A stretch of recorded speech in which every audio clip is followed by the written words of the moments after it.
Assalamualaikum warahmatullahi wabarakatuh. Innal hamdalillah nahmaduhu wa nasta'inuhu wa nastaghfiruh wa na'udzu billahi min syururi anfusina wa min sayyiati a'malina. Man yahdihillahu fala mudhillalah wa may yudlil fala hadiyalah. Asyhadu an la ilaha illallah wahdahu la syarikalah wa asyhadu anna Muhammadan abduhu wa rasuluh. Kaum muslimin rahimani wa rahimakumullah jami'an, pemirsa Salam TV yang dimuliakan oleh Allah Subhanahu wa taala. Kembali lagi kita melanjutkan pembahasan kita daripada kitab Al-Mulakhas bi Syarhi Kitab Tauhid yang ditulis oleh Syekh Shalih Al-Fauzan hafizahullah taala, yang mensyarah Kitab Tauhid yang ditulis oleh Syekhul Islam Muhammad ibn Abdul Wahhab. Kitab yang fenomenal yang berisikan landasan-landasan pondasi di dalam agama Islam ini, yang mana setiap orang, setiap muslim hendaklah memperhatikannya, karena dikatakan oleh seorang ulama, la yastagni anhu al-muslim. Seorang muslim tidak bisa lepas daripada kitab ini. Artinya seorang muslim sangat membutuhkan terhadap kitab ini, Kitab Tauhid. Karena di dalamnya membahas permasalahan-permasalahan yang fundamental di dalam ajaran Islam ini. Oleh karenanya kita bahas sedikit demi sedikit, semoga kita mendapatkan faidah. Kita berdoa kepada Allah Subhanahu wa taala agar Allah Subhanahu wa taala mengajarkan kita ilmu yang bermanfaat dan membimbing kita agar kita bisa beramal saleh di dalam hidup ini, yang dengannya kita bisa meraih keridhaan Allah Subhanahu wa taala dan ridha Allah Subhanahu wa taala itulah syarat seseorang bisa masuk ke dalam surga Allah Subhanahu wa taala.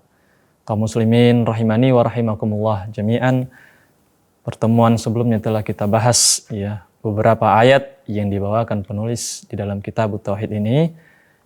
Sebagaimana telah kita sebutkan bahwasannya penulis membawakan kurang lebih ada 5 ayat atau 5 surat di dalam Al-Qur'an, dan membawakan kurang lebih ada 2 hadis di dalam bab pertama ini, pembahasan Kitab Tauhid. Kita akan lanjutkan pembahasan ini dengan izin Allah Subhanahu wa taala. Di dalam bab yang pertama ini, firman Allah Subhanahu wa taala di dalam surat Al-An'am ayat ke-151 sampai ke 153, Allah Subhanahu wa taala berfirman, "Qul ta'alau atlu ma harrama rabbukum 'alaikum alla tusyriku bihi syai'a wa bil walidaini ihsana wa la taqtulu auladakum min imlaq nahnu narzuqukum wa iyyahum wa la taqrabul fawahisha ma dhahara minha wa ma batan wa la taqtulun nafsal lati harramallahu illa bil haqq dzalikum wassaqum bihi la'allakum ta'qilun." Allah Subhanahu wa taala berfirman di dalam surat Al-An'am dengan firman yang cukup panjang, yang kata para ulama ini merupakan 10 wasiat Allah Subhanahu wa taala yang harus ditunaikan oleh setiap muslim dan muslimah. Dan inilah yang akan kita jelaskan satu persatu insyaallah taala. Allah Subhanahu wa taala di dalam ayat yang ini memulai wasiat yang pertama itu, wassakum alla tusyriku bihi syai'a. Kembali lagi masih berhubungan dengan tauhid dan syirik. Penulis membawakan ayat ini yang berhubungan dengan hak Allah, wasiat Allah Subhanahu wa taala yang 10 kata para ulama. Yang pertama wasiat itu adalah Allah Subhanahu wa taala mewasiatkan kepada semua manusia agar mereka tidak berbuat syirik terhadap suatu apapun. Qul ta'alu atlu ma harrama rabbukum 'alaikum alla tusyriku bihi syai'a. Katakanlah ya Muhammad, kemarilah kalian, aku akan bacakan kepada kalian ma harrama rabbukum 'alaikum, apa yang Allah haramkan bagi kalian. Maka Allah mulai yang pertama, alla tusyriku bihi syai'a. Hendaklah kalian jangan berbuat syirik terhadap suatu apapun. Sebagaimana telah kita sebutkan, syirik di sini segala macam bentuk kesyirikan, baik yang kecil ataupun yang besar, yang tampak ataupun tidak, ya.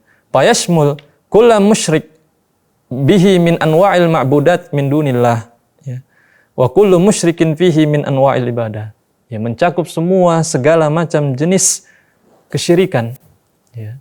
Allah mulai wasiat yang pertama agar manusia tidak berbuat syirik, ya. Karena memang sebagaimana telah kita sebutkan, syirik, ya, artinya menjadikan selain Allah, ya, menyamakan selain Allah, ya, terhadap Allah yang menjadi kekhususan bagi Allah. Ini merupakan dosa besar yang paling besar, ya, akbarul, ya, kabair, ya, bahasa para ulama, dosa besar yang paling besar, ya. Makanya Allah mulai dengan itu, alla tusyriku bihi syai'a. Ini wasiat yang pertama. Yang kedua, wassakum an tuhsinu bil walidaini ihsana. Allah wasiatkan kepada manusia agar semua mereka berbuat baik kepada kedua orang tua. Bibirrihima wa hifdzihima, ya, yaitu dengan berbakti kepada kedua orang tua, menjaga keduanya, wa ta'atuhima, ya, taat kepada kedua orang tua, fi ghairi maksiatillah, tentunya ya, tidak dalam kemaksiatan kepada Allah Subhanahu wa taala. Kita taat kepada kedua orang tua kita.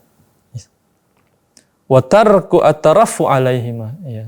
Penulis menuliskan termasuk berbuat baik kepada kedua orang tua adalah seseorang tidak meninggikan di hadapan kedua orang tuanya. Artinya dia tawadu, ya. Tawadu di depan kedua orang tuanya. Setinggi apapun jabatan dia di muka bumi ini, dia tetap seorang anak di depan kedua orang tuanya. Tak boleh seseorang sombong, ya. Tak boleh angku dan lain sebagainya. Dia harus tawadu, merendahkan dirinya. Kemudian yang ketiga, wasiat dari Allah Subhanahu wa taala, alla taqtulu auladakum min imlaq, ya. Agar kalian tidak membunuh anak-anak kalian karena takut miskin, ya. Jangan, ya. Karena apa? Karena Allah yang memberi rizki kepada kalian, sebagaimana juga Allah memberi rizki kepada anak kalian, ya. Maka janganlah seseorang membunuh anaknya, ya, karena takut kemiskinan. Karena Allah lah yang memberi. Kita serahkan kepada Allah Subhanahu wa taala. Setiap manusia telah Allah takdirkan memiliki rizki masing-masing. Insyaallah akan kita lanjutkan setelah jeda.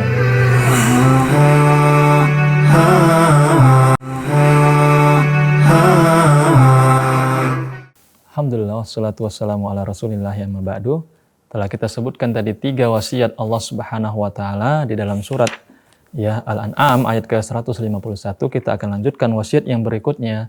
Allah Subhanahu wa taala mewasiatkan alla taqrabul fawahish ma dhahara minha wa ma batan. Hendaklah manusia itu tidak mendekati perbuatan keji, perbuatan yang mungkar, ya, baik yang dia itu tampak ataupun yang tak tampak, ya. Ya, dilarang seseorang itu mendekatinya, dilarang, apalagi melakukannya. Jangan dekat-dekat, ya. Apalagi di zaman kita sekarang ini, ya, di mana media, ya, membuka peluang besar bagi seseorang untuk melakukan hal-hal tersebut, kemaksiatan kepada Allah Subhanahu wa taala. Walaupun memang media itu juga bisa menjadi sarana untuk menambah ilmu, ya, bisa menjadi sarana untuk mendekatkan diri kepada Allah Subhanahu wa taala, tapi tak tertutup kemungkinan pula itu bisa menjadi pintu gerbang terbesar bagi seseorang bisa melakukan kemaksiatan kepada Allah. Makanya Allah katakan, jangan dekati. Ya, bukan dilakukan lagi, jangan dekati. Baik dia yang kecil ataupun yang besar, baik yang tampak ataupun tak tampak, ya, maka itu harus ditinggalkan, dijauhi, ya, sebelum seseorang terjerumus ke dalamnya. Ya, kalau sudah terjerumus susah, ya, maka lebih bagus tindakan preventif, ya, dia jauhi, ya, dia hindari sebelum dia masuk terjerumus ke dalam kemaksiatan itu, ya. Itu wasiat yang keempat, ya, wasiat kepada manusia agar meninggalkan, menjauhi semua kemaksiatan, ya, segala macam bentuk pembangkangan kepada Allah Subhanahu wa taala, baik yang kecil ataupun yang besar, ya. Kemudian wasiat yang kelima, kaum muslimin rahimani wa rahimakumullah, alla taqtulu nafsal lati haramallahu qatlaha. Ya. Hendaklah manusia itu tidak membunuh manusia yang lain yang Allah haramkan. Ya. Tak boleh membunuh ya jiwa seseorang karena itu termasuk dosa-dosa yang besar, ya, dosa yang besar. Ya. Karena itu dijaga oleh Allah Subhanahu wa taala, ya. Disebutkan dalam hadis, ya, hilangnya bumi ini itu lebih ringan bagi Allah Subhanahu wa taala daripada lenyapnya nyawa seseorang. Ya. Ini adalah wasiat dari Allah, tak boleh sembarangan membunuh, ya, menganiaya seseorang, ya.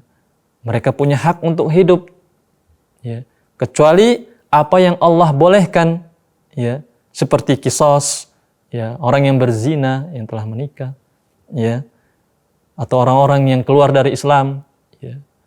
Dan itu bukan kewajiban kita. Ada di sana pihak yang menyelenggarakan hal tersebut, ya. Jadi itu wasiat yang kelima, bahwasannya manusia diperintahkan agar tidak membunuh nyawa orang lain. Kemudian yang keenam, alla taqrabu malal yatim. Ya. Jangan mendekati, menzalimi, mengambil harta anak yatim. Tak boleh. Ya. Anak yatim itu at-tiflul ladzi mata abuhu. Anak kecil yang mati, meninggal orang tuanya, yaitu ayahnya meninggal, itu adalah anak yatim. Ketika mereka memiliki harta, maka tidak boleh didekati. Ya. Tidak boleh diambil sembarangan. Ya, itu adalah hartanya. Ya. Tidak boleh seseorang mengambil ya tanpa hak. Ya. Itu adalah ya wasiat yang keenam. Wasiat yang berikutnya, kaum muslimin rahimani wa rahimakumullah jami'an. Agar seseorang itu berbuat adil di dalam memberi ya ataupun mengambil. Ya. Tidak berbuat semena-mena, ya, tetapi berbuat adil. Ya, walaupun kepada keluarga, kepada ya adik, kepada abang, ya, seseorang harus berbuat adil. Hatta untuk dirinya juga sendiri. Untuk dirinya juga harus berbuat adil.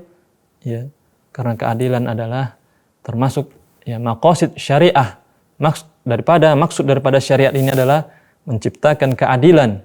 Ya, baik untuk diri sendiri, kepada keluarga, kepada masyarakat seluruhnya.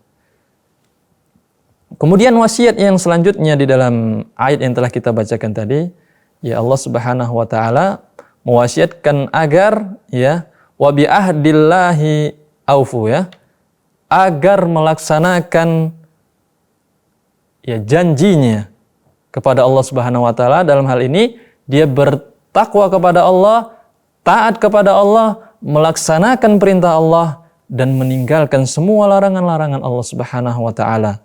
Ya, dan melaksanakan perintah Allah, beramal sesuai kitab wa sunnah, sesuai dengan Al-Qur'an dan hadis Nabi sallallahu alaihi wasallam.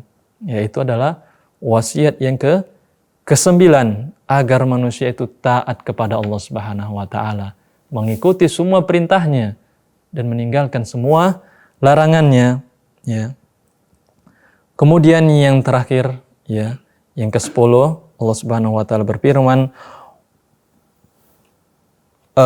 menjelaskan bahwasannya ini adalah jalan Allah Subhanahu wa taala, ya. Yaitu ketika seseorang melaksanakan perintah Allah Subhanahu wa taala, yang paling tinggi itu adalah tauhid kepada Allah Subhanahu wa taala dan meninggalkan larangan Allah Subhanahu wa taala. Yang paling tinggi larangan itu adalah kesyirikan yang harus ditinggalkan oleh setiap kaum muslimin dan muslimah. Maka inilah adalah ya jalan yang benar, jalan yang lurus, ya, yang harus ditempuh oleh setiap kaum muslimin ya dan muslimah, ya, agar melaksanakan perintah-perintah Allah. Yang paling tinggi dari perintah itu adalah tauhid, mentauhidkan Allah, ya, mengibadahi Allah Subhanahu wa taala tanpa berbuat syirik sedikit pun, ya, dan meninggalkan larangan Allah Subhanahu wa taala. Dan yang paling tinggi daripada larangan tersebut adalah melakukan kesyirikan, ya, maka itu harus ditinggalkan semuanya, ya. Jadi itu adalah inti daripada ayat Al-An'am, ya, di nomor ayat ke-151 ya, surah Al-An'am di nomor 151, bahwasanya Allah Subhanahu wa taala ya mewasiatkan kurang lebih ada 10 wasiat ya, yang mana diawali dengan jangan berbuat syirik kepada Allah Subhanahu wa taala ya, karena itu merupakan perbuatan mungkar yang paling mungkar yang sangat dibenci oleh Allah Subhanahu wa taala, yang diancam pelakunya dengan neraka Allah Subhanahu wa taala. Demikian insyaallah akan kita lanjutkan setelah jeda.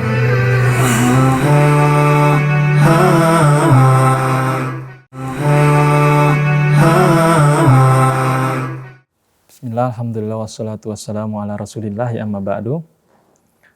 Kaum muslimin rahimani wa rahimakumullah jami'an. Kita lanjutkan pembahasan daripada kitab Tauhid ini. Telah kita sebutkan tadi 10 hak ya Allah Subhanahu wa taala ya, yang telah kita sebutkan satu persatu, semuanya kita telah sebutkan. Maka kita bisa ambil faidah daripada 10 wasiat tersebut ya. Akan kita ulang lagi yang disebutkan oleh penulis kitab Al-Mulakhas ini. Yang pertama, kaum muslimin rahimani wa rahimakumullah jami'an, anna syirka a'zamul muharramat wa anna tauhid aujabul wajibat. Ya. Syirik itu adalah keharaman yang paling besar. Ya. Dan tauhid itu adalah kewajiban yang paling wajib. Ya. Oleh karenanya ketika seseorang ingin membenahi suatu masyarakat, maka dimulai dengan hal ini. Bagaimana mereka, keyakinan mereka kepada Allah Subhanahu wa taala? Bagaimana amalan mereka? Sudahkah mereka beramal, beribadah hanya kepada Allah Subhanahu wa taala? Sudahkah mereka meninggalkan kesyirikan? Ya, ini dulu yang menjadi fokus utama seorang dai. Ya.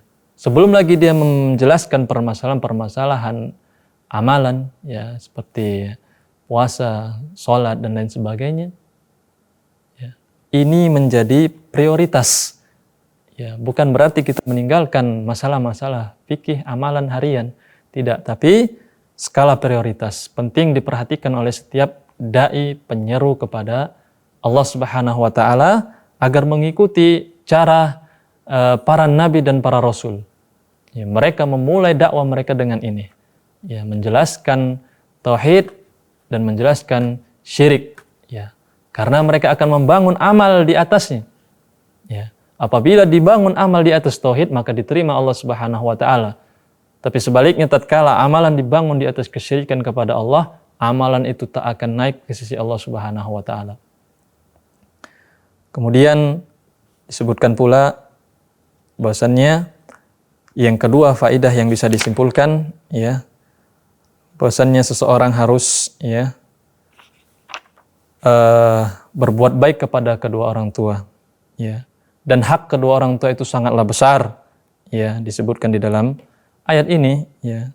Sebagaimana yang telah kita sebutkan bahwasanya orang tualah yang telah menjadi sebab lahirnya seseorang di muka bumi ini. Ya, tentunya karena takdir dari Allah Subhanahu wa taala, dan orang tua memiliki andil besar, sebab besar terhadap adanya manusia itu. Ya, makanya besar hak kedua orang tua. Ya, maka bukan sampai situ saja pengetahuannya, tetapi ketika tahu kita bahwasannya hak kedua orang tua itu sangat besar, maka apa yang akan harus kita lakukan? Harus berbuat baik kepada keduanya. Ya, tak akan mampu sebenarnya seseorang membalas jasa kedua orang tuanya. Ya, tapi minimal dia berbuat baik selama dia masih mendapatkan kedua orang tuanya masih hidup.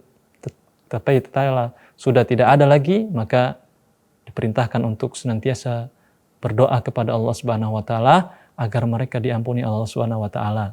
Ya. Kemudian yang selanjutnya tahrimu qatlin nafsi bighairi haq. Ya.